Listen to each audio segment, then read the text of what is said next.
A gente acompanha aqui no CNN 360 a situação de Marcelo Crivella, ele que foi preso hoje de manhã, está numa audiência de custódia nesse momento e o Pedro Duran, nosso repórter, acompanha como é que está a situação no Tribunal de Justiça do Rio de Janeiro. Oi, Pedro.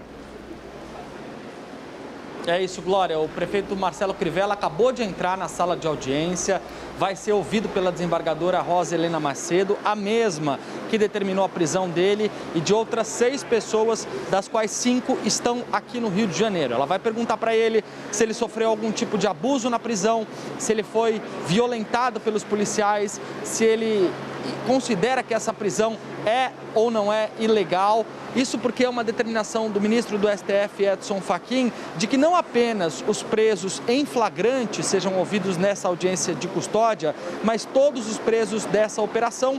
Então, por isso, Marcelo Crivella, que não foi preso em flagrante, está sendo ouvido pela desembargadora nesse momento. Essa audiência de custódia aqui no Tribunal de Justiça do Rio de Janeiro e também no presídio de Benfica, na zona norte do Rio, costuma demorar em média 10 minutos. Mas, se os advogados de Marcelo Crivella e dos outros acusados resolverem falar, eles podem falar por 5, 10 minutos, eles vão ter essa oportunidade, aí isso acaba demorando um pouco mais. Tem 2 presos, Fernando Moraes e Adenor Gonçalves, que não foram ouvidos e nem serão hoje. Por quê?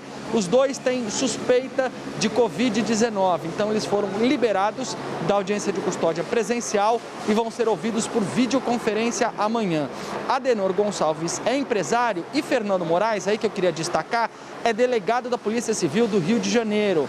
E ele aparece lá na página 430 da denúncia feita pelo Ministério Público do Rio como um carrasco, um capataz que estava ajudando a cobrar propina, usando arma de fogo e dando coronhadas nas pessoas que deveriam pagar propina para ele. Essa é a acusação do Ministério Público que eles relatam lá, que o delegado da Polícia Civil, que trabalhou muito tempo na delegacia anti-sequestro, é um delegado experiente da Polícia Civil aqui do Rio de Janeiro, estaria participando desse QG da propina na função de cobrador de propina, na função de ameaçar as pessoas. Ele também com suspeita de Covid-19, assim como o empresário Adenor Gonçalves, vai ser ouvido apenas amanhã.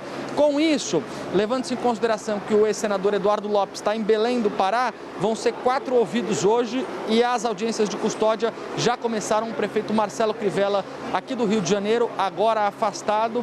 Jorge Felipe assumiu o lugar dele na Prefeitura do Rio de Janeiro. Crivella, portanto, o primeiro a ser ouvido, está sendo ouvido pela desembargadora Rosa Helena Macedo. Daqui a pouco, então, a gente vai ter o resultado se Crivella vai ser solto ou se Crivella vai ser mantido preso.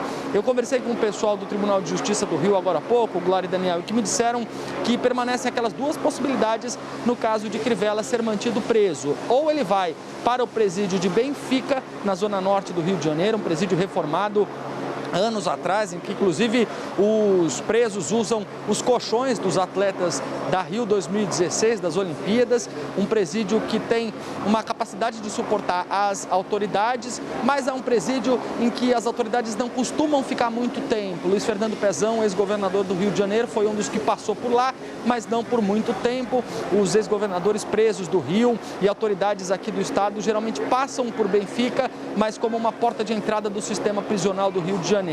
A tendência é que Marcelo Crivella, depois de passar por Benfica, se for esse o destino dele, e se ele continuar preso, vá justamente para a zona oeste do Rio de Janeiro, complexo de Jericinó, presídio de Bangu 8, o mesmo em que está o ex-governador Sérgio Cabral, já preso há alguns anos. Então, a tendência é que Crivella, se continuar preso, seja hoje ou daqui a alguns dias, encaminhados para o complexo de Jericinó e, junto com as outras autoridades presas do Rio de Janeiro, seja instalado no presídio de Bangu 8. Vamos esperar então para ver o que vai acontecer nessa audiência de custódia que, pela regra, pela média, aqui no Tribunal de Justiça do Rio de Janeiro, costuma demorar 10 minutos, costuma não se prolongar muito, porque o mérito da questão não é discutido. Eles não falam sobre as acusações em si, eles não falam sobre a possibilidade de inocência ou de culpa do acusado, mas a juíza, a desembargadora, pergunta para ele se ele sabe por que está sendo preso, se ele sabe quais são as acusações contra ele, se ele sofreu algum tipo tipo de violência ou abuso policial.